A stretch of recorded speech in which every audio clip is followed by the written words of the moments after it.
Vous aussi, vous en avez marre de l'humour d'avant, l'humour blasphématoire et impudique du temps où notre monde occidental était gangréné par l'athéisme et la science? Alors venez vous esclaffer sans retenue, mais dans le respect, au Daesh Comedy Club. Quand j'étais petit à l'école, on me disait tu verras dans le futur, il y aura des robots qui conduiront des voitures volantes. 30 ans plus tard, j'ai bien grandi, je vois qu'il n'y a toujours pas de robots qui conduisent des voitures volantes. Par contre, il y a beaucoup de rebeux qui conduisent des voitures violentes. Le Daesh Comedy Club, pour un humour responsable mais qui dérange. Et là, mon voisin ex-musulman me dit « Mais si toi, le musulman, tu crois pas en l'existence des licornes volantes car tu n'en as jamais vu, alors pourquoi n'acceptes-tu pas le même raisonnement dans l'autre sens ? À savoir que moi, l'ex-musulman, je ne crois pas en l'existence des djinns parce que je n'en ai jamais vu. » Et bref, du coup, après son procès pour sorcellerie, on a jeté cet ex-musulman du haut d'un immeuble. Venez rire dans le respect et la fraternité au Daesh Comedy Club. Accès pour tout public mais interdit aux femmes, aux non-musulmans et aux chiites. Dans un Francistan qui a changé à commencer par son nom, un Francistan où la religion majoritaire n'est plus la même depuis de nombreuses années, et surtout un Francistan qui autorise la libre circulation totale à tous les étrangers de la planète, être à l'écoute des autres cultures afin de se comprendre malgré la différence est plus que jamais essentiel. La nouvelle application de traduction instantanée Vogelphone est faite pour vous. Grâce à Vogelphone, tendez votre téléphone vers n'importe quel inconnu à votre contact qui s'exprime dans un langage exotique afin de pouvoir le comprendre instantanément et en toute simplicité. Wesh mademoiselle, t'es bonne j'avoue hein. Vas-y, y'a moyen que tu me lâches ton 06 là pour qu'on puisse se capter, t'as vu? Pardonnez-moi de vous importuner, chère gentille dame. Votre apparence physique a bien retenu mon attention. Disposeriez-vous d'un moyen de télécommunication qui me permettrait de vous recontacter ultérieurement? Oh, bah réponds salope. Vas-y, de toute façon t'es moche, et t'as un gros huc en plus. Va bien niquer ta mère, la pute. Je déplore d'être dans l'impossibilité de pouvoir entendre votre réponse de femme aux mœurs légères. Toutefois je constate avec le recul que votre physique n'est guère attrayant, et que la superficie de votre fessier est disproportionnée par rapport à mes exigences esthétiques. N'oubliez pas d'avoir un rapport tarifé et incestueux avec votre génitrice. Avec Vogelphone, fini les dialogues de sourds et les quiproquos dans le vivre ensemble multiculturel. Ceci n'a rien à voir avec l'islam. Boum.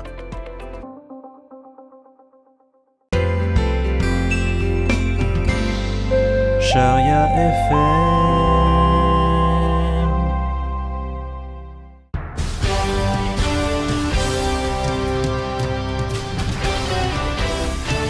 Et on est de retour en plateau sur Sharia FM, il est 19h12 et comme annoncé avant la coupure pub, on va maintenant passer à l'interview de la semaine avec notre invité politique, Tariq El-Mahboul, le porte-parole du gouvernement. Merci de nous honorer de votre présence. Bonjour monsieur, et merci pour votre accueil. Alors monsieur El-Mahboul, on va rentrer dans le vif du sujet. Vous souhaitez aujourd'hui nous parler du projet de loi sur la halalisation d'Internet que notre cher président Sadiq Abouchri souhaite voir appliquer dès le mois de septembre. De quoi s'agit-il exactement? Oui, en effet. Cela fait maintenant 1 an que le président Abouchri a été élu, lui qui est le premier président musulman élu dans notre pays, je le rappelle, et il lui tenait à cœur effectivement de halaliser Internet, qui reste hélas un espace de tentation dangereuse et de dépravation morale trop importante pour un pays comme le nôtre, majoritairement peuplé de musulmans. D'accord, mais du coup, sur quoi allez-vous agir et à quoi ressemblera l'Internet halal de demain que vous souhaitez pour le Francistan? Dans l'Internet halal sur lequel nous travaillons, nous souhaitons encourager les entrepreneurs musulmans d'aujourd'hui à faire sauter un tabou, celui de ne pas mêler la religion et business sur Internet. S'enrichir sur Internet grâce à l'islam n'a rien d'infamant, et nous allons encourager les jeunes générations de musulmans à créer et proposer plus de produits et services islamiques en ligne, et à développer plus d'innovations en rapport avec l'islam, afin de concurrencer les startups de la Silicon Valley. Nous voulons que le Francistan devienne une startup nation du business sur l'islam, car on peut tout à fait faire fortune sur Internet, même à partir d'une idéologie. Et d'ailleurs, grâce à ses royalties, l'inventeur du point Godwin fait aujourd'hui partie des 5 plus grandes fortunes d'Internet.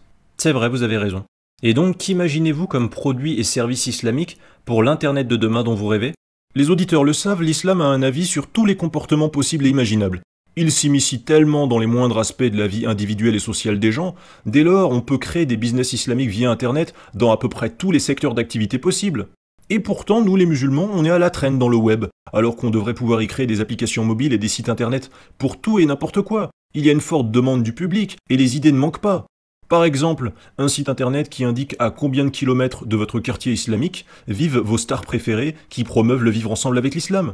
ou une application mobile qui peut détecter si le barbu à qui vous parlez est un hipster ou un salafiste, ou des sites de rencontres pour organiser des rendez-vous amoureux entre les musulmans et le tuteur masculin de leur future épouse, ou une application mobile qui permet à deux amis en burqa qui se sont donné rendez-vous de se géolocaliser afin de se retrouver plus facilement au lieu de galérer à se chercher au milieu d'une foule de femmes en burqa. D'accord, je vois.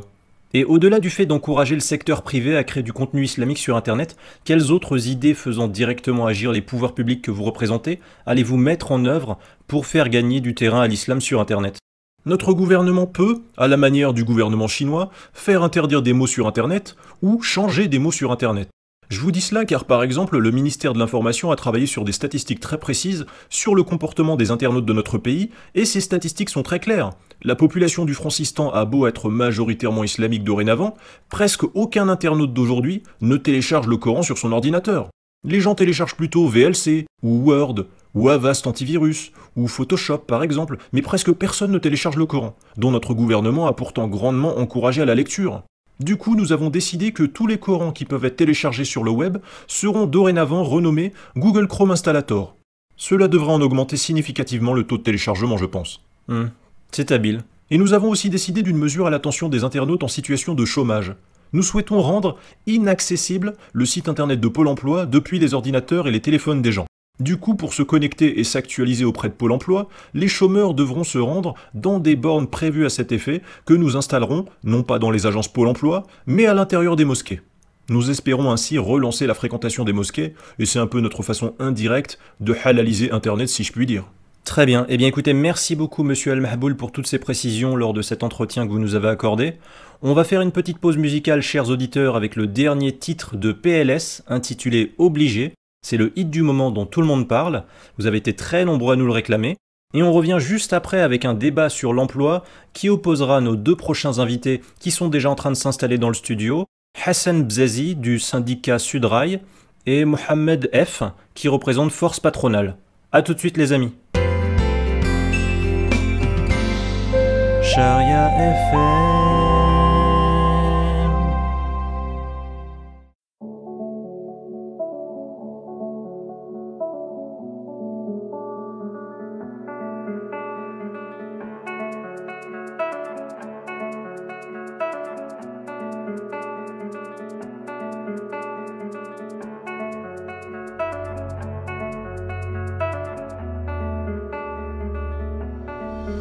Bas les couilles de la graille, wallah. Je mangerai quand y a plus de soleil. Mon ventre fait oulalala. C'est le ramadan, tu connais. Ce soir, je mangerai trop de boulettes. Y aura des taches sur mon pull. La chorba, dès qu'elle est prête. Je la bois trop vite, je me brûle. Je me tire d'ici, tout me dégoûte. Charcuterie, corse et grégousse. Au bled, je suis plus à l'aise. Pas de porc vendu, ni de binous. Je suis ni chinois, ni ouïghour.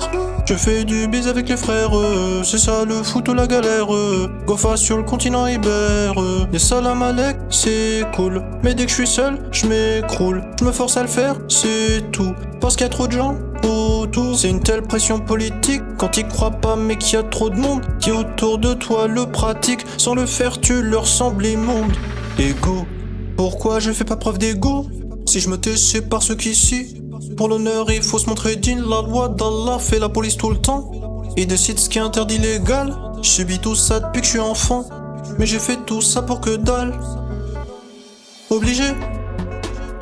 Je me cache, je me taille sur ma vie, je dois quitter cette cité où c'est prohibé d'être un apostat au fur et à mesure de se détourner de la mosquée. Je fais le satisfait, je fais le fier, mais je planque du pain quand je veux pas jeûner. Ils nous croient fous les koufars dans la cave du racket, juste terminé. Les rageux qui croient qu'il est en clip du gourou, ça stresse avec de la sorcellerie. Poto, tes histoires du désert, je les fais H24, je crois pas ces conneries. La rue, je la dévale à toute allure avec le goût du sandwich. Qui se promène sur mon palais sous le regard de somme des islamistes.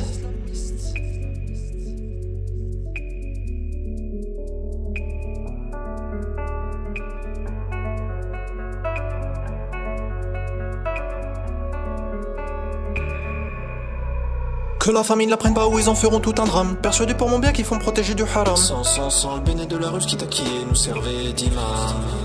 Me sentirais humain et un peu moins bigot habité par L'envie du sang a vidé, car obligé de l'égorger le mouton, ça y est. C'est le jour de l'Aïd et pour cet animal dont j'ai payé le prix fort, c'est abominable. Obligé qu'à la fin je m'isole de la faute, que je me bouge sans tarder. Obligé de déménager, je veux m'éloigner, la page tournée, c'est archivé, je dois archiver ça. Je me sens pas le dernier des sous-hommes, ni le premier des coupables, simulant un sourire de joie devant mes gars. Je pourrais pas me taire, toujours me cacher derrière l'humour. Moins doux, dans ma vie, ça en vaut le détour. Et la menace de l'enfer, j'en ai rien à faire, je suis pas sous terre. Obligé, je me cache, je me taille sur ma vie, je dois quitter cette cité où c'est prohibé d'être un apostat au fur et à mesure de se détourner de la mosquée. Je fais le satisfait, je fais le fier, mais je planque du pain quand je veux pas jeûner. Ils nous croient fous les koufars dans la cave du racket, juste terminé. Les rageux qui croient que les hanquilles du gourou ça stresse avec de la sorcellerie. Poto, tes histoires du désert, je les fais H24, je crois pas ces conneries. La rue je la dévale à toute allure avec le goût du sandwich qui se promène sur mon palais sous le regard de somme des islamistes.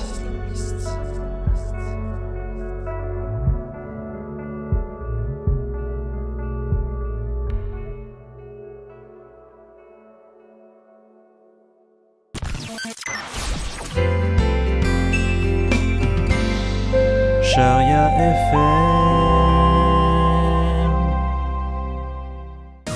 On est de retour sur le plateau de Sharia FM avec Hassan Bzazi, syndicaliste à Sudrail, et Mohamed F, grand patron représentant le mouvement Force Patronale. Je vous ai invités tous les deux messieurs aujourd'hui afin de débattre du sujet dont on parle de plus en plus actuellement avec le développement technique des robots androïdes à intelligence artificielle, qui commencent à occuper de plus en plus de métiers du secteur tertiaire, tels que coiffeurs, téléconseillers ou encore caissiers de supermarché. Ce sujet, c'est celui de la possible concurrence déloyale des robots sur le marché du travail. Monsieur Bzazi de Sudrail considère cette concurrence comme plutôt déloyale, tandis que vous, monsieur Mohamed F, patron des patrons, vous êtes plutôt favorable aux robots Android. Monsieur Bzazi pour Sudrail, je vous vois lever la main d'abord, on vous écoute. Eh bien oui, effectivement, je ne cesse de le dire depuis des années, les robots sont une concurrence déloyale terrible pour les travailleurs humains, et la Convention islamique du travail qui est entrée en vigueur cette année dans notre pays accentue encore plus cette concurrence déloyale. Grâce aux nouvelles lois islamiques du travail adoptées par le gouvernement, les employeurs n'ont plus le droit de faire travailler les salariés durant les horaires des 5 prières et durant les fins de journée de Ramadan, ce qui est normal, car Allah passe avant le profit et le travail. Mais les robots qui, eux, ne font pas Ramadan ni la prière au quotidien, ils peuvent bosser pendant ce temps-là et leur embauche devient encore plus attractive du coup pour les patrons. C'est pourquoi nous, le camp des travailleurs, nous réclamons au minimum que le gouvernement impose des quotas à ne pas dépasser pour les embauches de robots, afin que la préférence humaine à l'emploi soit respectée. Et je dis bien au minimum, car je suis plutôt favorable à l'interdiction pure et simple du travail des robots. Monsieur F, qui représente les patrons, on écoute votre réponse. Monsieur Bzazi, la Convention islamique du travail, qui régit à présent le droit du travail au Francistan, oblige effectivement tous les patrons à libérer immédiatement les travailleurs au moment des horaires des 5 prières et à raccourcir les journées de travail durant le mois de Ramadan.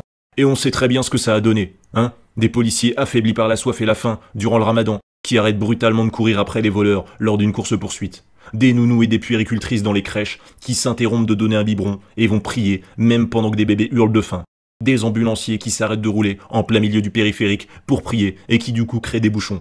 Je ne conteste pas cette loi, car c'est la religion, il faut s'y soumettre, mais ça reste un non-sens économique de vouloir s'opposer à l'innovation technique et de vouloir nous empêcher, nous les patrons, d'embaucher des robots afin de rattraper le temps des obligations religieuses et les limites de productivité des humains, il faut l'avouer. Pas de discours caricatural, monsieur F, s'il vous plaît. Je suis d'accord que l'on devrait peut-être assouplir la règle de l'interruption obligatoire du travail au moment des 5 prières islamiques pour les pompiers, les ambulanciers ou les policiers en pleine intervention, mais pour la plupart des professions, je souhaiterais juste que soit diminué l'avantage comparatif que l'embauche des robots représente par rapport à celle des travailleurs humains. Mais monsieur Bzazi, même en enlevant le temps des 5 prières obligatoires que les robots peuvent passer à travailler contrairement aux humains, même en enlevant la période de Ramadan où les humains sont encore moins productifs à cause de la fatigue et de la faim, je vous rappelle que les robots n'ont pas besoin de sommeil et qu'ils peuvent travailler en continu toute la journée et toute la nuit, contrairement aux humains qui doivent s'arrêter de travailler chaque jour pour dormir et se reposer.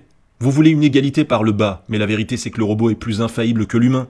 L'ébéniste robot fabrique une chaise 20 fois plus rapidement que l'ébéniste humain. Vous ne pouvez pas lutter contre cela. La robotisation totale de l'emploi est en marche et vous ne pouvez pas l'arrêter. Je reprends la parole un instant, messieurs. Je voudrais demander une chose à monsieur Bzazi. Votre syndicat Sudrail, sans doute conscient du fait qu'il n'a jusqu'alors pas forcément eu des arguments suffisamment convaincants sur le plan économique, a récemment demandé au gouvernement de faire interdire l'emploi des robots dans les entreprises en utilisant un argument quelque peu discutable, je trouve.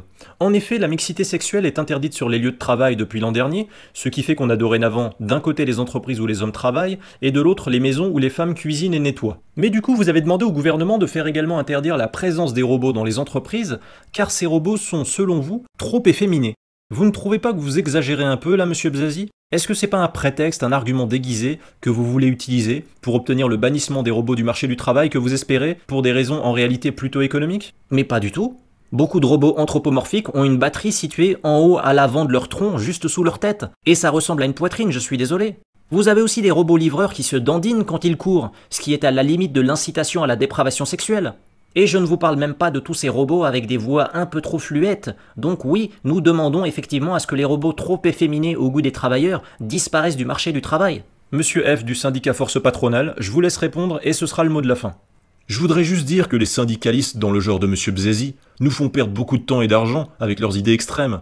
Notre syndicat patronal est ouvert à la négociation et au compromis. Nous avons dit au gouvernement que nous étions d'accord pour faire porter un voile aux robots à voix efféminée et faire porter une burqa aux robots dont les 2 boules de batterie se trouvent au niveau de la poitrine ou du fessier. Et enfin une ceinture de chasteté obligatoire pour cacher l'orifice de vidange de chaque robot. Vous voyez, nous faisons des concessions, mais à un moment donné, il faut arrêter de délirer, sans quoi tout le monde y perdra dans un Francistan de demain où il n'y aura plus de robots sur le marché du travail. Cela découragera l'entrepreneuriat, l'innovation, et cela nuira donc à la croissance économique. Bon, on ne vous mettra pas d'accord apparemment sur ce sujet, mais messieurs, je vous remercie en tout cas de nous avoir honorés de votre présence et de nous aider à y voir plus clair sur ce sujet. On se retrouve très vite après une coupure publicitaire et musicale, et on revient juste après pour la rubrique que vous attendez tous, la Creepypastilla, votre histoire d'horreur quotidienne. Allez, à tout de suite.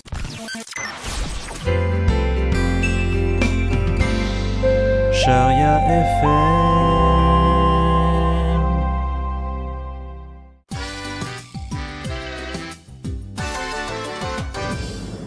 Chérie, est-ce qu'on est bientôt arrivé? Non. Et là, est-ce qu'on est bientôt arrivé? Tu m'as demandé ça il y a à peine 5 minutes. Non, toujours pas. Et on a encore 600 km de route à faire, je te signale. Oh, mais arrête de faire trembler la voiture, j'arrive pas à bien me maquiller dans le rétroviseur. Oh, ma bouteille d'eau est devenue tiède, ça me saoule. Et en plus, mon téléphone capte mal sur cette autoroute. Chérie, tu peux t'arrêter, j'ai envie de faire pipi. Encore? Mais on s'est arrêté il y a à peine une demi-heure. Oui, mais il y avait une araignée dans les toilettes de la dernière station-service, et du coup, ça m'a un peu bloqué en fait. Ah, super, je vais en profiter pour aller acheter un magazine. Mais où est-ce que tu vas, chérie? Jamel a fini par craquer, mais rien de tout ça ne serait jamais arrivé si lorsqu'il avait le choix entre une femme émancipée et une femme pieuse qui a la pudeur de ne pas se maquiller mais surtout de la fermer si elle n'a pas l'autorisation de l'ouvrir, Jamel avait choisi la bonne future épouse. Ceci est un message de l'association pour la libération de la femme par la burqa. La burqa, plus qu'un vêtement pour soi, c'est une façon d'être avec les autres. Vous avez envie de détente et de rire à l'approche des fêtes? Retrouvez l'intégrale des propositions politiques les plus hilarantes des candidats koufars gauchistes qui ont pris des raclées électorales mémorables lors des présidentielles de ce début du XXIe siècle. Un trésor de propositions électorales aussi surprenantes que loufoques vous y attend, comme l'interdiction d'expulser un terroriste étranger qui a tué des dizaines d'innocents lors d'un attentat sur le territoire français, de peur qu'il ne se fasse tuer à son tour dans son pays d'origine, le pauvre loulou. Le financement de la construction de mosquées cathédrales de plus de 5000 m² avec les deniers publics laïques parce que sur les 5000 m² de ces lieux de culte, une bibliothèque remplie de livres de botanique mesurant à peine 2 m² permettra de considérer comme un centre culturel sur le plan juridique cette mosquée occupant pourtant 99,9% de la superficie totale de l'édifice. Mais aussi le remboursement à 100% des dépenses de santé des malades de la terre entière. Ou encore l'interdiction pour les policiers d'utiliser leur arme à feu contre le criminel qui cherche à les écraser en leur fonçant dessus en voiture, tant que n'ont pas été prononcées clairement, lentement et distinctement les 3 sommations d'usage d'appel à obtempérer par vouvoiement. L'intégrale des propositions politiques les plus hilarantes des candidats koufars gauchistes qui ont pris des raclées électorales mémorables lors des présidentielles de ce début de XXIe siècle. Un livre à ne pas manquer. Aux éditions Abou Michel.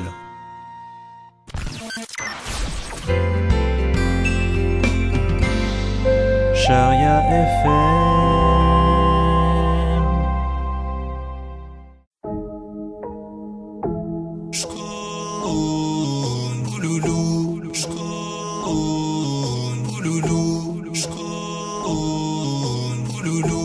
Posé dans le canapé, je rentre du boulot. Je vais voir ce qu'on dit de l'islam sur les réseaux. Ils ont du culot. Ceux qui aiment pas le Coran, je les traite traitent de fachos. Ce sont des gars qui connaissent pas la charia. Y a un contexte à lapider, et c'est mal traduit en français. Ce sont des gars qui connaissent pas la charia. Ils ont mal interprété la métaphore du verbe frapper. Je leur demande pas de nous faire de la lèche, mais leur critique je peux pas l'encaisse. Ils ont dit que le Coran fait peur et qu'ils y croyaient pas, ils ont vraiment pas de cœur. Ils agitent des hadiths, des versets qui dans la religion appellent à faire la guerre. Ils demandent des explications, je leur réponds que ça craint la haine de leurs commentaires. Ils ont rien dans la tête, ils feraient mieux de se taire. La preuve qu'ils ont tort, ils vont en enfer. Vous saoulez avec vos questions reloues, c'est plus que du dégoût, vous me mettez en colère. Oh, ces gens sont vraiment bêtes, chaque jour ils m'importunent qu'on les sorte d'internet. Ne te fie pas à leur avis, sur l'islam c'est pas bien, il faut les censurer.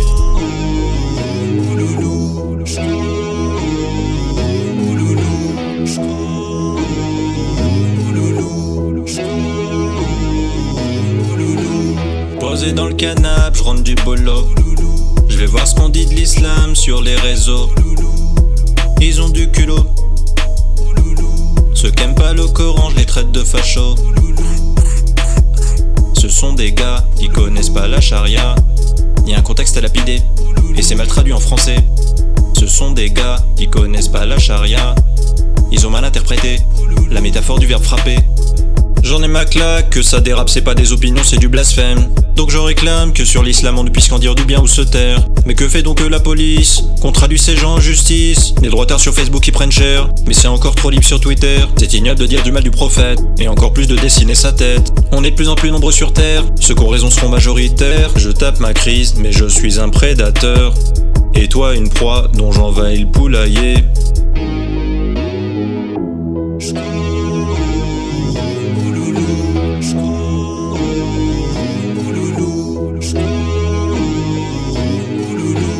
Posé dans le canapé, je rentre du boulot. Je vais voir ce qu'on dit de l'islam sur les réseaux. Ils ont du culot. Ceux qui aiment pas le Coran, je les traite de fachos. Ce sont des gars qui connaissent pas la charia. Y a un contexte à lapider, et c'est mal traduit en français. Ce sont des gars qui connaissent pas la charia. Ils ont mal interprété la métaphore du verbe frapper. Mais qu'est-ce que tu crois, on se rebelle? Ça vient pas de moi, t'as déconné. Tu aurais dû te méfier. Tu aurais dû te méfier. Pouloulou.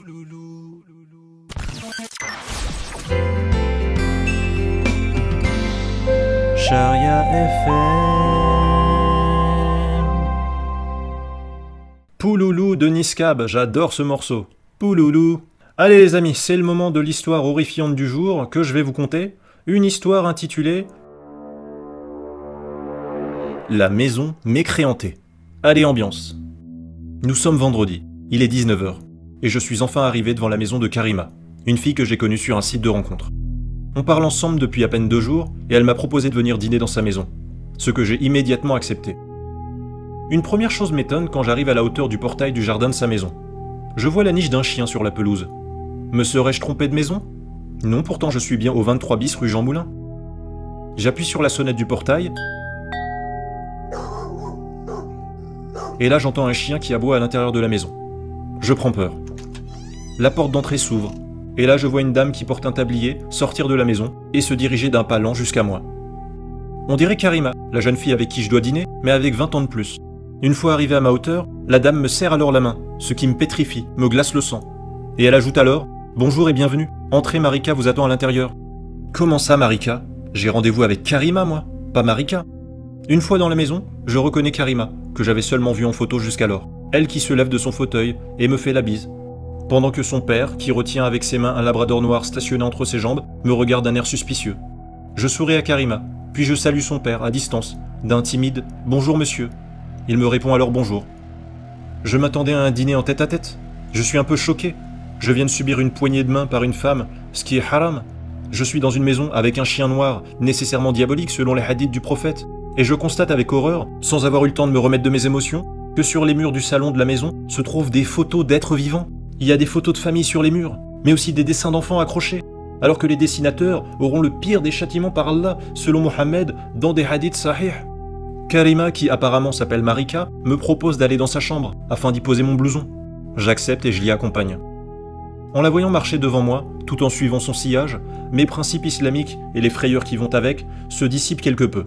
Je suis évidemment très attaché aux règles islamiques, mais comme la plupart des hommes musulmans, je n'arrive pas vierge le jour du mariage.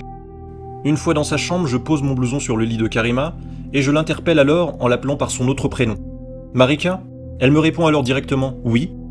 Et là je lui dis « Mais je croyais que tu t'appelais Karima ». Elle me répond alors « Sérieusement ? Mais non, je m'appelle Marika. Mais j'ai mis mon nom en verlan comme pseudonyme sur le site de rencontre. Ça a donc donné Karima, car je kiffe trop le hip-hop et le verlan. Je pensais te l'avoir dit, désolé pour le quiproquo. Je m'appelle bien Marika et pas Karima. Je m'étais trompé. Je croyais que c'était une Arabi comme moi. » Aux marques de bronzage laissées sur ses épaules par les bretelles de son débardeur, je comprends alors que son bronzage, visible sur sa photo, n'était pas naturel. Je lui dis « Je pensais que t'étais une arabe comme moi. Tu m'avais d'ailleurs dit que tu passerais tout ton été sur le bled. Je pensais que t'étais maghrébine. » Ce à quoi elle m'a répondu « Mais non, je prépare mon agrégation en lettres classiques pour la rentrée, afin de devenir professeur des écoles. Je vais donc durant tout l'été beaucoup réviser l'orthographe, mon point faible, avec le livre Le Bled. Donc oui, je serai sur le bled tout l'été. » Je la questionne alors sur sa tenue arabe sur sa photo du site de rencontre, et elle me dit que sur la photo, elle était en cosplay Jasmine à la Disney Expo. Je comprends à présent que toute cette somme de malentendus, entre Karima, verlan de Marika, le bronzage de sa peau, son vêtement traditionnel apparent, ainsi que le bled sur lequel elle sera tout l'été, m'a conduit à accepter un rendez-vous galant avec une mécréante, d'une famille de mécréants, dans une maison de mécréants. Alors que faire ? J'hésite. Dois-je partir ou dois-je rester ? J'entends soudain la mère de famille crier « À table !» Et c'est à présent trop tard. Marika et moi sortons de sa chambre et nous nous dirigeons à nouveau dans le salon. Une grande table à manger, ronde, bien dressée, nous y attend. Marika tire une chaise pour moi. Je m'y assois. Et elle s'assoit à côté de moi sur ma droite. En face, il y a son père. Et sur ma gauche, une chaise vide, sans doute pour la mère. La mère, justement, elle revient de la cuisine. Et elle pose sur la table une dinde toute chaude, avec une peau bien dorée. À y regarder de plus près, je constate que le corps de cette dinde, visiblement cuite au four, a été cuite entièrement au four, avec la tête qui ne manque pas dessus, une tête sans doute même pas égorgée. Mais dans quelle famille de monstres qui n'égorgent même pas leur viande à vif suis-je tombé ? Cette viande n'est pas halal. C'est pas grave, je me contenterai de l'entrée. La mère de famille, justement, me propose de me servir de la salade. Sans dire le bénédicité à table au préalable ? Je suis même pas chez des chrétiens. Ces athées qui m'entourent, adulateurs tacites de Satan, me font vraiment peur. Dans un coin du salon, sur le tapis, le labrador noir diabolique me surveille du coin de l'œil. Je tends donc mon assiette et la mère de famille me sert de la salade. Et pendant qu'elle me sert, la mère de famille me dit « C'est inutile d'y ajouter de l'assaisonnement, j'ai déjà mis de la vinaigrette dans la salade. » Mon Dieu, une vinaigrette, avec du vinaigre de vin rouge d'alcoolique mécréant assurément. Je dois absolument m'enfuir. Je ne peux pas goûter cette salade démoniaque, ni la dinde associatrice qui va avec. Ce sont des péchés. Je prétexte alors un besoin d'aller aux toilettes. Marika me dit que c'est au premier étage, au bout du couloir. Je monte alors l'escalier, puis parce que j'entends le bruit de mes premiers pas sur le plancher de l'étage de la maison, je me dis qu'ils entendent probablement aussi mes pas d'en bas. Je choisis donc, au lieu de m'enfuir par la fenêtre de la première pièce de l'étage, d'aller au bout de ce couloir, et de faire semblant de réellement faire mes besoins aux toilettes. Une fois dans les toilettes, je constate avec horreur qu'il n'y a pas de bouteille d'eau, mais d'étranges rouleaux de papier sur une étagère. J'attends quelques instants avant de tirer la chasse d'eau, puis je sors, et je vais dans la salle de bain juste à droite, pour me laver les mains. Sur le sèche-linge, je vois parmi les vêtements qui sèchent un t-shirt de Peppa Pig. Quelle famille de fous. C'est vraiment la maison de l'horreur. Ce genre de maison de mécréants, où le frigo est rempli de charcuterie de porc, et où les placards sont pleins de légumes, fruits et autres céréales bizarres, du genre quinoa, baie de goji et topinambour, que vous ne trouverez pas chez toute famille maghrébine respectable, qui a des bouteilles de Coca-Cola vides remplies d'eau dans son frigo, et des tupperwares de Chef Bakia dans ses placards. J'ouvre la fenêtre de la salle de bain, je prends mon courage à deux mains, et je saute alors du premier étage, avant d'atterrir sur la pelouse de derrière. Après quelques secondes, j'entends le chien qui aboie dans la maison, lui qui croit sans doute avoir repéré un intrus dans le jardin. Et je réalise soudainement que j'ai oublié mon blouson sur le lit de Marika. Je choisis finalement de l'abandonner, mais ce n'est pas grave, car je l'avais emprunté à quelqu'un qui dormait dans le bus la veille. Je cours à toute vitesse, sans me retourner, j'enjambe la barrière, puis je me remets à courir durant de longues minutes, bien décidé à fuir définitivement cette maison de l'horreur dans laquelle je ne remettrai plus jamais les pieds. Après cette terrible expérience, je me suis juré de faire encore plus attention à mes fréquentations.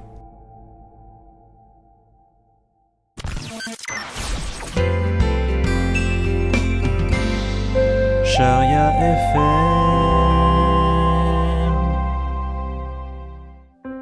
Et c'est ainsi que s'achève ce nouvel épisode de Charia FM. S'il t'a plu, n'hésite pas à le partager sur les réseaux sociaux, en espérant que cette parodie radiophonique loufoque d'un francistan imaginaire et dystopique ne devienne jamais une réalité. J'en profite pour adresser un grand merci à tous ceux qui m'aident et soutiennent mon travail sur Tipeee, et je vous invite à vous abonner à ma chaîne YouTube afin de ne pas manquer ma prochaine vidéo.